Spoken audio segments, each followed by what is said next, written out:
Setelah kesemua jin yang jahat, yang kafir dihumbankan ke dalam neraka, manusia-manusia yang jahat, kafir dan fasik, munafik dihumbankan ke dalam neraka, keseluruhan syaitan dihumban masuk dalam neraka, kesemuanya membontoti iblis laknatullahi alaih.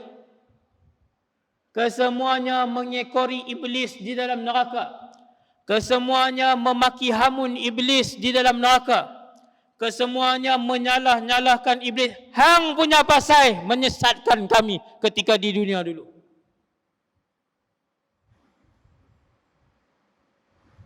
Kesemua mengeluarkan maki-makian di dalam neraka menyalahkan iblis. Memaki iblis, membontoti iblis. Ini yang berlaku, tuan. Sampailah bila keseluruhan penduduk neraka duk salahkan dia. Ini hari pertama. Ikut iblis, menyalahkan iblis, memaki hamun iblis. Iblis pun duduk di satu tempat yang tinggi. Maka berlakulah khutbah iblis di dalam neraka. Apa isi kandungan khutbah itu? Diceritakan oleh Allah secara detail di dalam Al-Quran. A'udzu billahi minasyaitonir rajim. وقال الشيطان لما قضي الأمر إن الله وعدكم وعد الحق. Lalu bercakap, berpidato dan berkata-katalah iblis untuk kali pertama dan kali terakhir kepada pengikut-pengikut setia beliau yang sentiasa mengikuti arahan dan nasihat beliau di atas muka bumi Allah. Dia cakap apa? Innallaha wa'adakum wa'dal haq. Sesungguhnya kesemua yang kamu dengar dahulu daripada utusan-utusan Allah itu benar. Apa yang para nabi dan para rasul tinggalkan itu benar. Apa yang rasul cakap tutup aurat itu wajib itu benar. Apa yang para rasul cakap riba itu haram itu benar. Apa yang para rasul bagi tahu taat kepada suami itu benar. Apa yang para rasul sampaikan itu benar. Wa wa'adtukum fa akhlaftukum. Apa yang aku janjikan itu, maka kesemuanya itu adalah palsu. Waktu itu iblis baru bagi tahu. Terlambatkah? Belum terlambat. Kita masih hidup di atas muka bumi Allah. Kemudian iblis menyambung. Tuan-tuan tengok.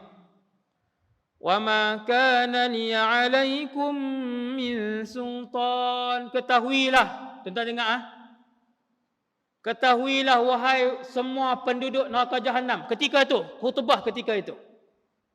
Ketahuilah wahai kesemua penduduk neraka jahanam, aku tidak mampu, tidak ada kuasa ke atas kalian ketika hidup di dunia dulu ni. Hari ni malam ni, iblis tak boleh angkat kita tinggi-tinggi. Dia lepas 200 meter, 300 meter bunuh kita.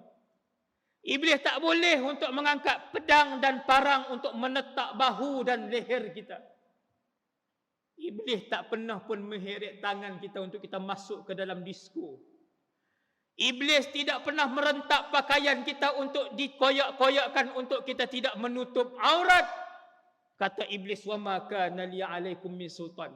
Aku tak ada kuasa pun dulu untuk memaksa kalian melakukan dosa dan maksiat kepada Allah. Illa an da'autukum fastajabtum li. Kata iblis, ketika itu aku hanya membisikkan kepada kalian. Tak payahlah tutup aurat lagi, tak payahlah pakai tudung lagi, baru umur 24. Tak payahlah bayar zakat, nanti duit kamu kerugian, duit kamu jadi sikit, tak payah buat keluar zakat. Aku hanya mampu bisik ketika itu, kalau nak beli kereta, nak beli rumah, guna bank konvensional yang ada riba, aku hanya bisik, tapi kamu ikut. Aku yang bisik, kata iblis ketika itu, ambil ke semua harta ni sebab kamu anak sulung. Mereka tak kerti apa. Hasbunallah wa ni'mal wakil. Kata iblis, aku yang bisikkan kepada kamu, jangan bayar hutang. Biar pilah kat dia, dia pun kaya. Hak hang hutang takat 1,200 tak jejah pun duit dia. Aku hanya boleh bisik. Fastajabtum li. Kamu buat siapa yang suruh? Kenapa kalian menjawab dugaan dan godaan aku? Fala talumuni walumu anfusakum. Jangan salahkan aku pada hari ini, salahkan diri-diri kamu, kata iblis. Ma ana bimusrikhikum wa ma antum bimusrikhi. Aku tak boleh paksa kamu pun waktu tu. Aku tak paksa, aku bisik saja. Dan kamu pun tak boleh paksa aku. Inni kafartu bima asyraktumuni min qabl. Hari ini aku berlepas daripada apa yang kamu buat. Ketika tu. Innal zalimina lahum azabun alim. Maka Allah pun sebut, sesungguhnya orang-orang yang zalim itu bagi mereka azab yang pedih, azab yang pedih. Neraka dibakar 1,000 tahun berwarna merah. Kemudian neraka dibakar lagi 1,000 tahun bertukar menjadi putih. Kemudian neraka dibakar menjadi hitam sampailah malam ni. Tuan-tuan yang dirahmati Allah, kalau tuan-tuan tanya malam ni neraka ada ke tak ada lagi? Jawapan dia sudah ada. Neraka yang luas itu sudah pun ada. Api telah pun dihidupkan belum Ustaz dalam neraka? Api telah pun dihidupkan. Kalau tuan-tuan tanya kat saya pada malam ni, bagaimana keadaan dan warna dalam neraka, saya boleh jawab kepada tuan-tuan, keadaannya gelap gelita. Dia gelap bukan sebab dia bergaung jauh ke dalam, tetapi neraka itu gelap kerana warna apinya gelap, berada pada puncak kepanasan. Seandainya api daripada neraka Jahannam jatuh sebesar lubang jarum di atas muka bumi Allah, la ahraqa man fil ardi jami'a, maka akan terbakar seluruh penduduk bumi ini, kata Nabi sallallahu alaihi wasallam. Besar mana tuan-tuan? Api neraka kalau jatuh besar lubang jarum, jatuh atas muka bumi Allah, besar tu je. La ahraqa man fil ardi jami'a, seluruh penduduk dunia akan terbakar.